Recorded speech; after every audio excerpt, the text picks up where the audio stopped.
Hey everyone, Bryan Baylon here, your local Phoenix Realtor. And today I have another video for you. This one I'm going to start talking a little bit more about what it means to be a real estate agent. I did a video on how to get your real estate license in Phoenix, Arizona. So I want to expand on that topic and go into teams today. Before I get into that, if you haven't already, please subscribe to the channel and hit the notification bell so you get updates on when I come out with new videos. I'm trying to be much more proactive about putting out content again. If you have any requests or ideas or questions, please feel free to put it in the chat or comment on the video after it's posted so I can answer your questions and be of any value to you moving forward.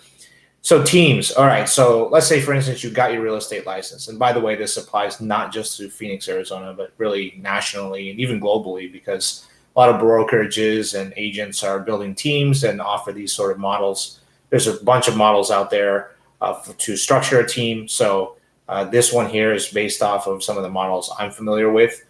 And yeah, so hopefully it is of value to you. So when you're looking, you got into real estate, you have your license. One of the common things I hear from new agents is they're thinking about joining a team because they want to get the training, the coaching, the support. They want to learn how to do the business before they actually go out on their own. They want to make money faster because not making money for a while is tough for mostly anybody, right? So there has to be some kind of income source. A team can kind of shortcut that. Or maybe you have been a solo agent for a while. It's been tough. You realize you need some training, coaching, so you decide you want to get into a team. That is also an option as well. So this video is for you.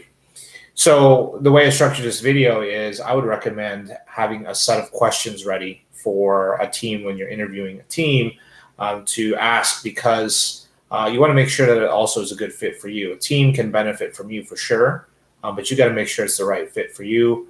And asking these questions here will sort of structure your move so that you know whether this is a team you should join or not. So things to ask about. First thing is training and coaching. So that's one of the main reasons why people join a team is they want training, they want coaching. So I would ask, if you're interviewing the recruiter or someone, team leader or someone on that team, what does your training look like? So what does it look like in the first 30 days, right? 60 days, 90 days.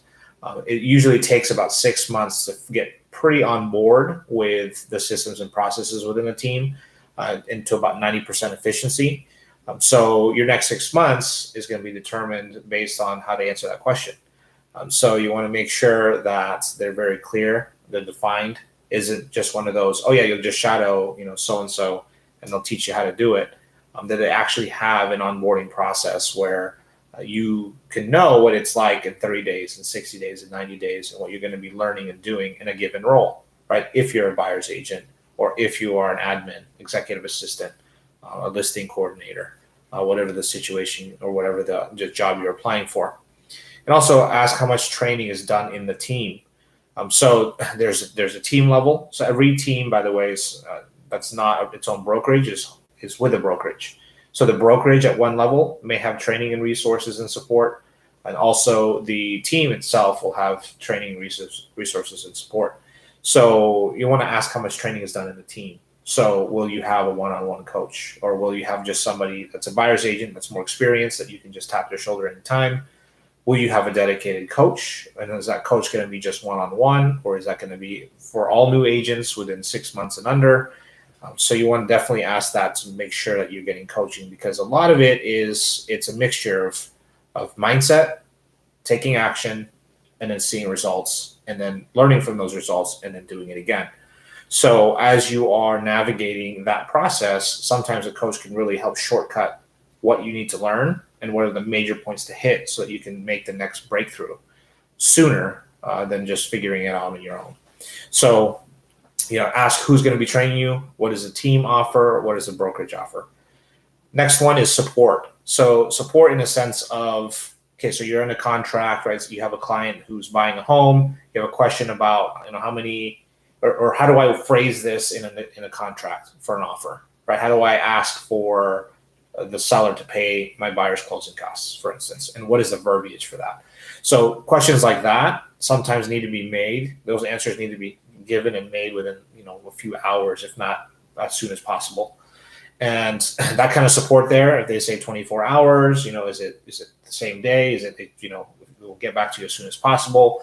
that feedback is really key. And that's actually was really key for me in my experience, that I had somebody that was willing to support and answer those questions that really a broker needs to answer, that, you could pop them off quickly and expect a response within minutes, or even an hour or two at most, which wouldn't affect your business, right? Especially as a new agent, you want to make sure that you have that support there. Is there a potential base salary? Is the next question. So for some of the models I've seen, for a buyer's agent, there isn't a salary. So it's up to you and your production and how much you are basically generating your own business. If you are a staff role, so staff can be like an inside sales agent who's basically like an outbound dialer or receives calls inbound, and also like an administrative assistant or a transaction coordinator. Those kind of roles will have a base salary plus potential bonuses, all different per team. But most of them, if you're a listing coordinator, sometimes those models are also salary based, with some bonuses as well. But for the most part, you're really looking at if you're a buyer's agent, right? If you want to be in production, want to be a buyer's agent and generate your own business, that's mostly going to be non-salaried. So just things to think about, but ask them, right? Ask the team that you're interviewing to see how their commission and their compensation is. So find out about base salary, and also if they have part-time options, because maybe you might need to have a part-time job or work full-time and then work part-time. So do they have an option for that? Some teams do, but some teams only hire full-time agents. So it's another thing to consider. This next one's a very common question that I get is leads. How many leads is my team going to give me? Ask if I'm a buyer's agent, how does it work with leads? Am I going to expect 50 leads, 100 leads? So just a quick thing on this, and I can actually get more information for you about this particular topic. But for leads, there's a certain amount of leads that you need per month. Let's just say, for instance, for you to convert to one closed transaction. So if you are getting, only 25 leads, but it really takes 100 leads in order for you to get one closed, there's a way you can sort of factor in how efficient those leads are given. So if your conversion rate is one transaction for every 100 leads that you have, which is actually pretty good for a new agent, if they're only giving you 25, it's going to take you 4 months based on how much the team is giving you in leads in order for you to close one deal at that conversion level. So, just to think, what you need from your team, right, that you're interviewing, if they're going to give you more than that or not. There are some teams that are generating hundreds of leads, 1,000 leads a month, right? But they could also have 30 agents. So that has to go through, disperse through a lot of those agents. Plus, what I've heard a lot of teams do is they'll give they'll give more leads to the people that are top producers, which makes sense. So the question is, what you get as a new agent, right? Keep in mind, if you are going to get leads, that they're also going to take your commission, right? So more of it. They're not going to take all of it, but they're going to take some of it, right? So like what I've seen for a lead, let's say, for instance, I were to give you a referral, right? Like if you're an agent, I had a buyer in San Diego. Usually a general referral fee there is about 25%. So what teams typically give, they give you the lead and you convert it to a closed transaction, will pretty much give you, will take 30%, 25 to 30%. So leads, how does that work?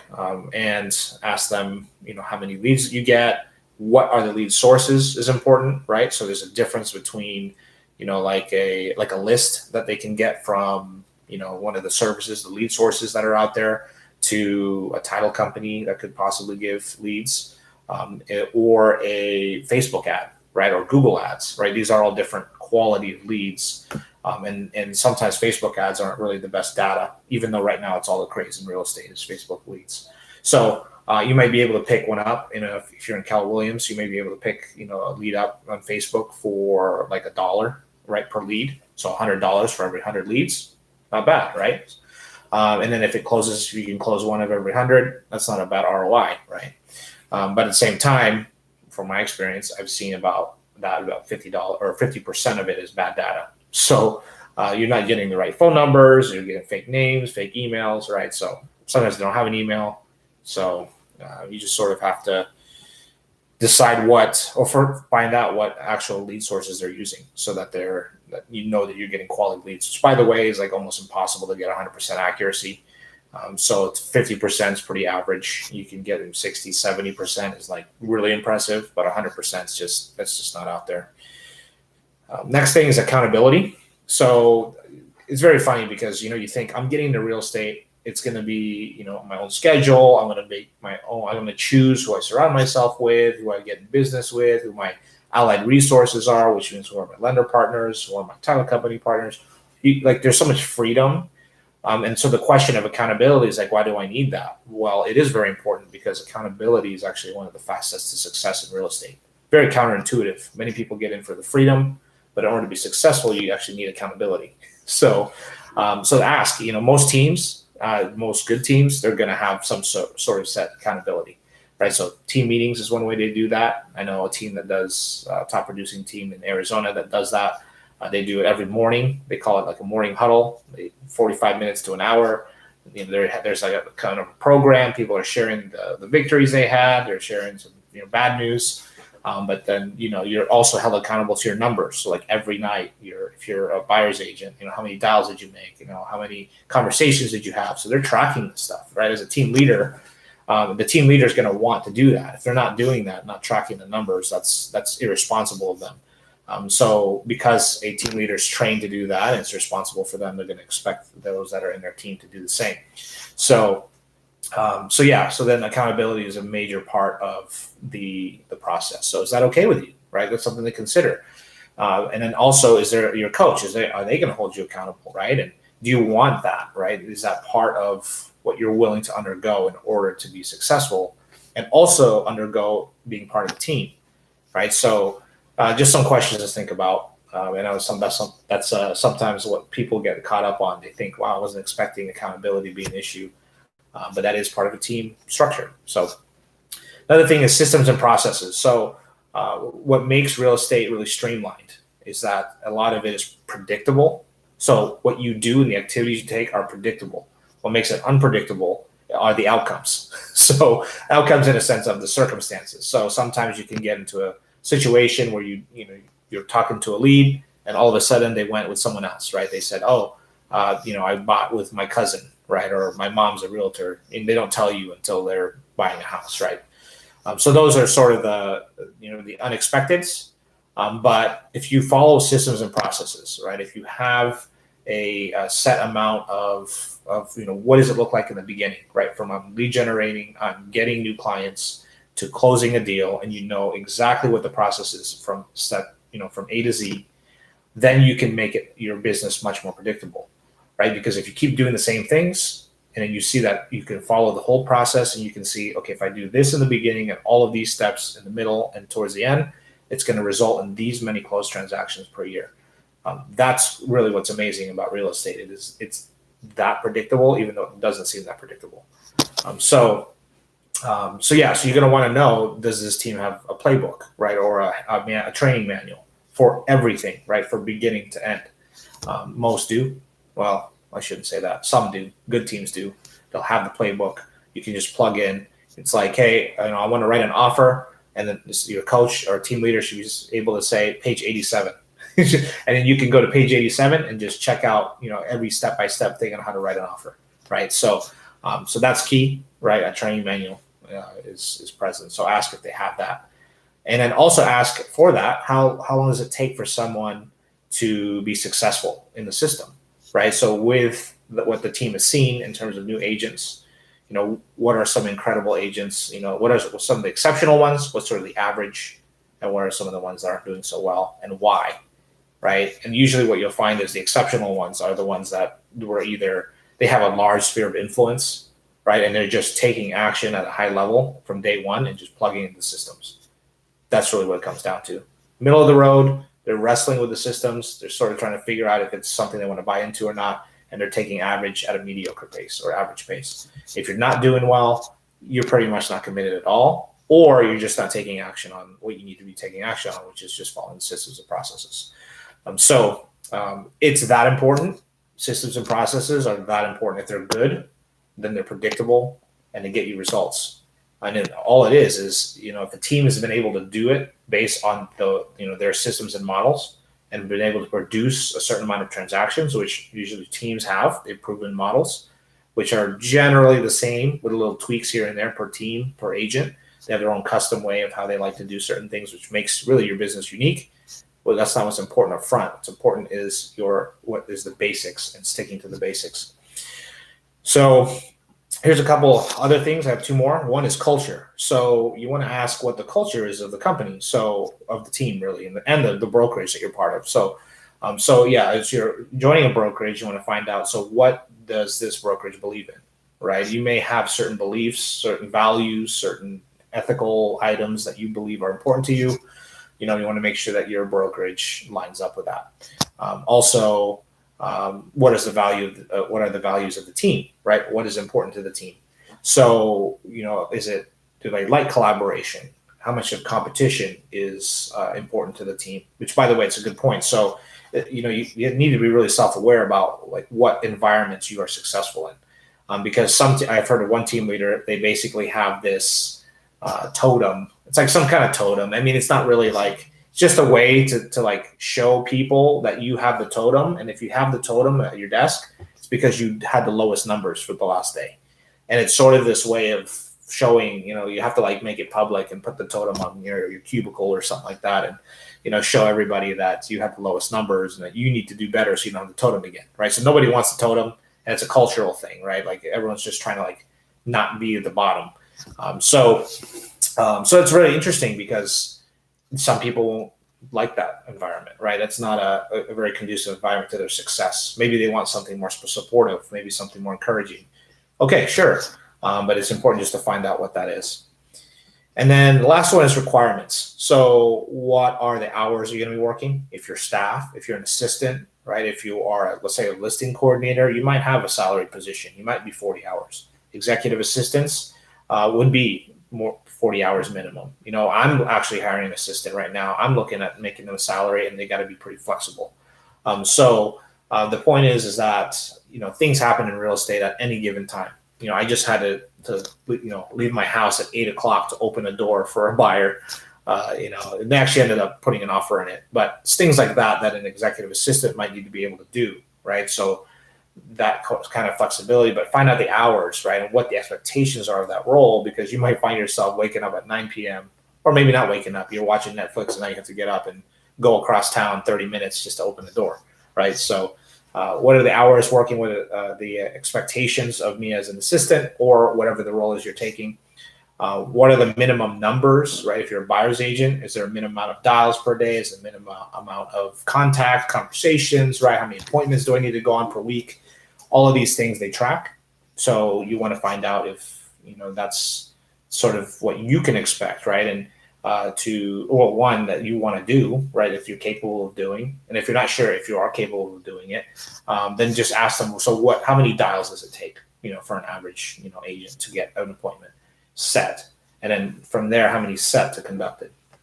And, those numbers are actually, they're different, right? Like, you could use for now, you could use 300 dials. Actually, it's pretty conservative. Like this is pretty rough if it takes 300 dials, but 300 dials, right, for one appointment set, and then just use for every, let's say for every 5 appointments set, at minimum, you should be able to get one conducted, right?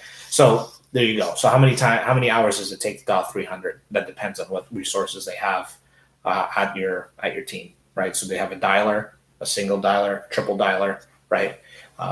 I know I'm getting kind of deep here. Hopefully it's not going over too much information, but yeah, I can get deeper in another video if you guys want.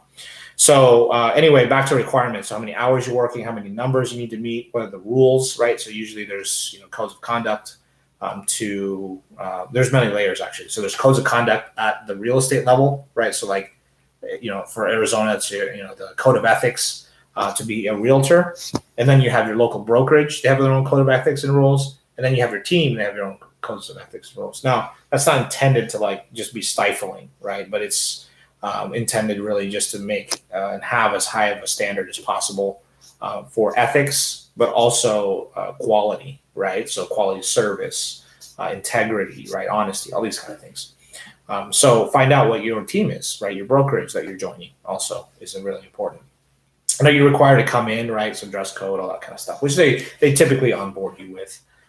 So anyway, that's sort of a general blast outline of what it means to be part of a team and what you should be asking a team leader or a recruiter about joining a team.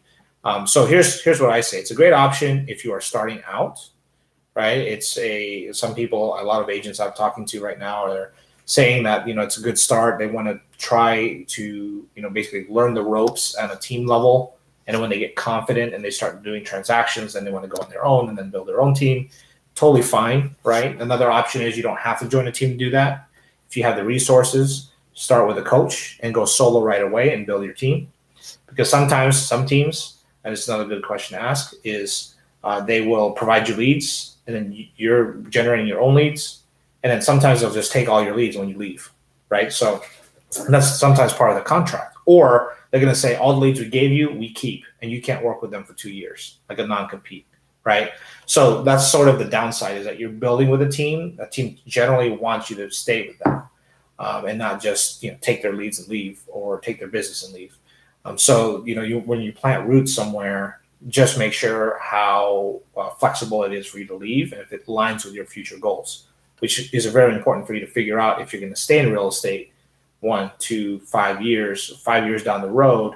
If you're planning on being in business, where do you want to be? Do you see yourself as a solo agent, having your own team? If you want your own team, you want to make sure that you have the clarity to take your leads with you, right? But you might not be able to take the team's leads, but you want to take yours, right? Because you're building those relationships up front, and you want that to carry over to your own business in your future. So another thing is to ask, is there minimum employment time with the team? Sometimes you sign a contract for a year, 2 years, right? They're training you. Usually takes about 6 months for you to be onboarded. So if you cut out in a year, they're really only getting 6 months of value, but they trained you, right? And they gave you the systems, tools, and processes. Sometimes they ask you to stay for a year or two. And if you don't fulfill the contract, you can't join another team. You can't practice real estate until you finish out the contract. So it's sort of they want to, basically some teams, they want an ROI off of their investment in you, right? So, that's sort of one thing to consider, is sometimes you could be locked into a team for some time. Best thing I would recommend is, if you want to go solo and you want that freedom, stay solo, get a coach. But if not, join a team. If you're okay with staying a year or two or following their terms, all good. And ask if there's any other terms and conditions if you do decide to leave. And if you leave, what is the relationship when you come back? If you come back, right, or with the brokerage, right? If you stay in that brokerage, what changes? So there's a couple things there that you can ask. Hopefully this has been helpful and not too overwhelming. Even as I'm sharing all these things, I'm thinking back, I'm like, this has taken me quite a while to learn the concept of, what I just shared with you. Probably I've been in the business 3.5 years. I'm still learning every day. But feel free to watch this video over and over again if you need to. If you have questions, again, you can always comment below or comment during these live sessions. Wishing you, anyone who's watching, thank you so much for watching and supporting the channel. And again, I'm here. If you have any questions, I'm going to put my contact information in the description. Thank you all for watching and joining me tonight. Hope you have a great one, and we'll catch you next video.